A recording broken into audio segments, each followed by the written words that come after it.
जय माँ काली। तो मित्रों, कहानी धोखे की, इसके ऊपर एक शॉर्ट्स हमने बनाया था, पर अभी के वीडियो में हम दोनों बात की चर्चा करेंगे और मंडे के मार्केट के बारे में भी बात करेंगे। डिटेल स्टोरी यही है कि पिछले 2 साल में सिर्फ धोखा ही धोखा मिला है इन्वेस्टर्स को, रिटेलर्स को। सिर्फ आईपीओ, हाई प्राइस के आईपीओ, ह्यूज मनी का ड्रेन आउट, ऑप्शन में तो लोग नुकसान करते ही हैं, एफएनओ में उसको हम छोड़ भी दें तो निवेश में भी लगभग सभी को नुकसान हुआ है। और हर व्यक्ति ने, मतलब मैनेजमेंट ने, अलग अलग तरीका अपना के माल अपना बेचा है। कभी क्यूआईपी के जरिए, कभी प्रेफरेंस के जरिए, कभी राइट के जरिए और डायरेक्ट मार्केट में। सब मैनेजमेंट की आप इक्विटी देखेंगे, लगातार पिछले 3 साल का ग्राफ देखेंगे तो सब एग्जिट ले रहे हैं। तो भाई, उनकी कंपनी में इतना ही दम है तो वो एग्जिट क्यों ले रहे हो? पैसे से कर क्या रहे हैं? अब पैसे इतने उठा भी लिए तो कौन सा बैलेंस शीट में सुधार आ गया, कौन सा रेवेन्यू बढ़ गया?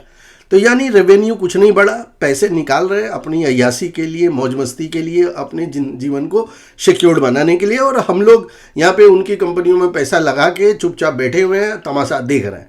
मतलब ये एक बहुत बड़ा धोखा ही धोखा हुआ है हमारे साथ, मतलब रिटेल इन्वेस्टर्स के साथ। इसकी सभी को मिलकर आवाज़ उठानी चाहिए। फिलहाल हम बात करेंगे मंडे के मार्केट को लेकर। तो मार्केट ने कमजोरी के साथ क्लोज किया है कहेंगे, क्योंकि निफ्टी ने किसी भी हालात में 277 के ऊपर सस्टेन दोबारा से नहीं किया। 280 का टॉप है बट सस्टेन नहीं किया, और कल के को हाई को भी नहीं काटा है।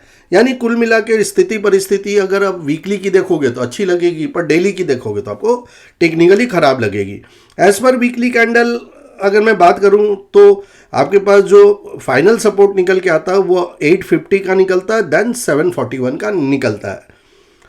लेकिन उसके पास नियर बाई अगर हम सपोर्ट की बात करें तो 26,141 का निकल के आता है। और किसी भी तेजी की शुरुआत अब टॉप के ऊपर ही हो सकती है। टॉप के नीचे जब तक हम हैं इस वीक के टॉप के, तब तक आप तेजी के बारे में ना सोचे तो भला ही है। मंथली बहुत ज़बरदस्त है, ऐसा लग रहा है कि पता नहीं मार्केट अब तो बहुत ऊपर जाने वाली है। लेकिन सर देखिए, मंथली, डेली और वीकली, इन दिनों चार्ट के रोल्स बहुत कम रह गए।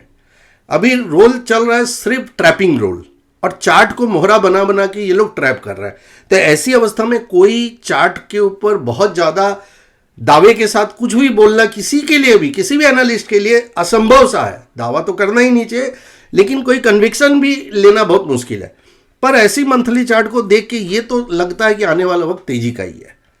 पर लगातार तेजी होगी या एक बार गिरेगा?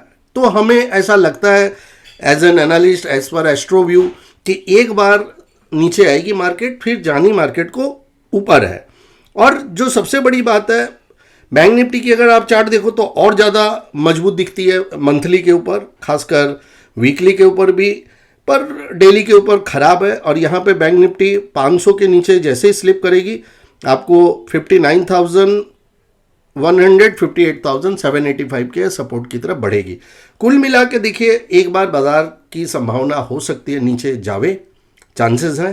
पर फ्यूचर में बाजार ने ब्रेकआउट किया है, लिक्विडिटी की कोई कमी नहीं है इनके पास, क्योंकि देखिए जो छोटे मझोले शेयर है उन्होंने तो आत्महत्या कर ली, सब ने, स्टॉक्स ने टूट गए ना भाई। 90% तक स्टॉक टूट के बैठा हुआ है। तो पब्लिक का पैसा कहीं तो गया है।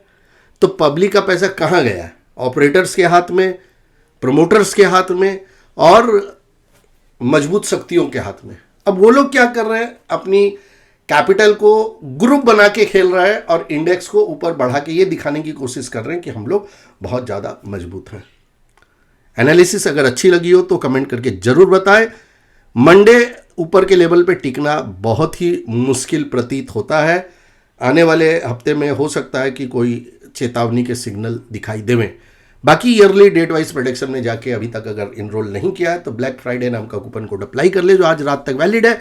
जाके कोर्स को लेकर आने वाले भविष्य के बारे में शिक्षा प्राप्त करें। एस्ट्रोलॉजी अगर किसी को दिखानी है तो आप हमें 9681300300 पे कॉल करें, व्हाट्सअप करें, या 9681200200 पे हमें व्हाट्सअप करें। जय माँ काली।